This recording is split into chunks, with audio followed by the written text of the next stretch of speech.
Hello everyone. Okay, this is our story of Clootie Well. So it's September 2015. We are in Inverness up in the Highlands of Scotland, specifically on the Black Isle. And we're at our Airbnb, which we had been staying at, Airbnbs all through Scotland. And our host suggests we see Clootie Well. We had never heard of Clootie Well, but she gives us a little insight to what it is and suggests that we go see it because people from all over the world go to Clootie Well, and so it sounds very interesting to us. It's like a worldwide pilgrimage because it is a pagan belief which is not really dark magic. It is a spiritual tradition based on nature deities. And so it's one of healing, and how it works is they typically have a well or spring that comes forth right near a growth of trees, and that's how it got started. It dates back to pre-Christian time, when they would bring things to a well or a spring god in hopes to cure an illness. And the clootie is a cloot is a strip of cloth in the Scottish vernacular.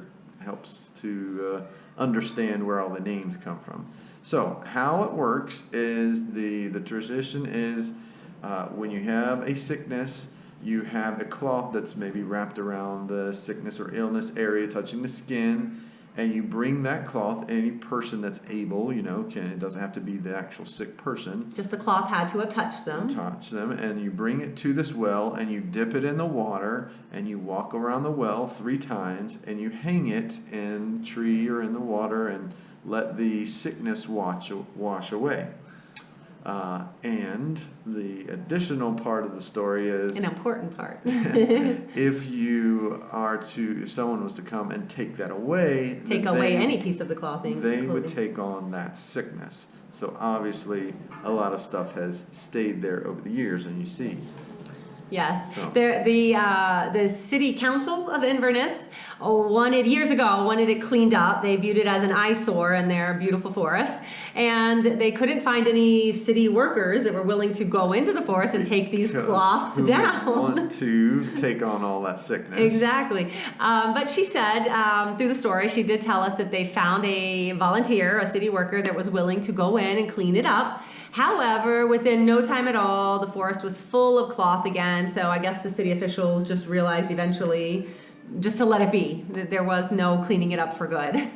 So we start our adventure to go see this well with no sickness, just a very curious mind. You may call that a sickness. Yeah, it could be a sickness, but we're very curious. So on our way, we got lost, obviously, going to this mystical, magical place, and we pull into a local garage, and it's a store garage. And as with all of the Scottish people that we come across, they're very helpful and very friendly and want to know what's going on with the strangers going by. So this robust man comes out, and he had been eating his breakfast, brushes the breakfast off of his face, and leans way into our car and says, "Hey, how can we help you? What are you doing today?"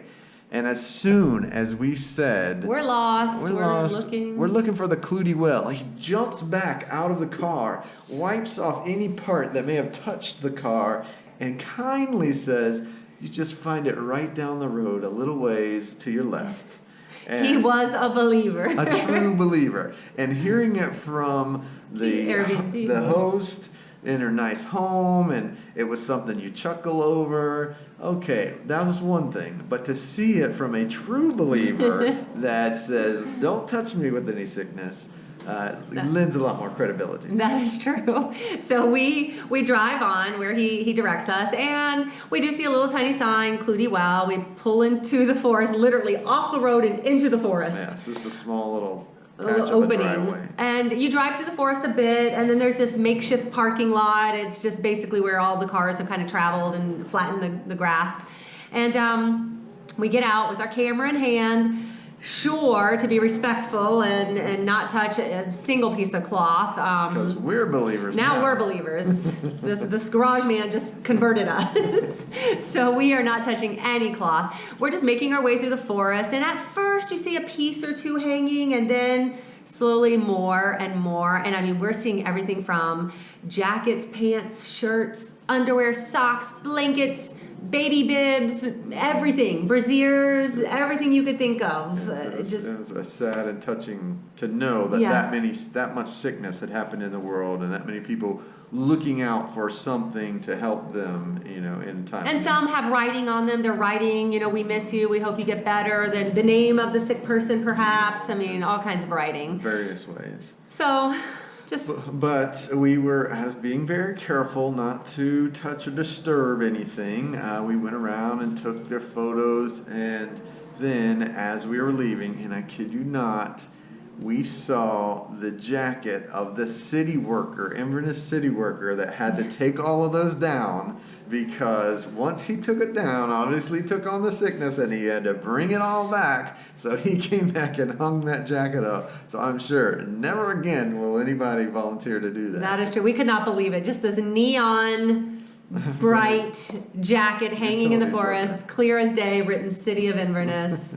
I had to message our Airbnb host right away and let her know, because she asked, she even said when she was telling us the story, so I wonder whatever happened to that Inverness worker. And we messaged her that we saw the jacket, and she could not believe it. It just was in shock. So the experience was great. Yes, absolutely. Believe it or not, in the powers of this well. You could feel the power of belief at this location. So I'd highly recommend going there to experience. It's a unique experience. Yes, something very magical, very strong in that forest, whatever you want to call it, whatever name you want to put on it. It's wonderful trip. Yes. Scotland is great. Clootie Well, definitely visit. Highlands.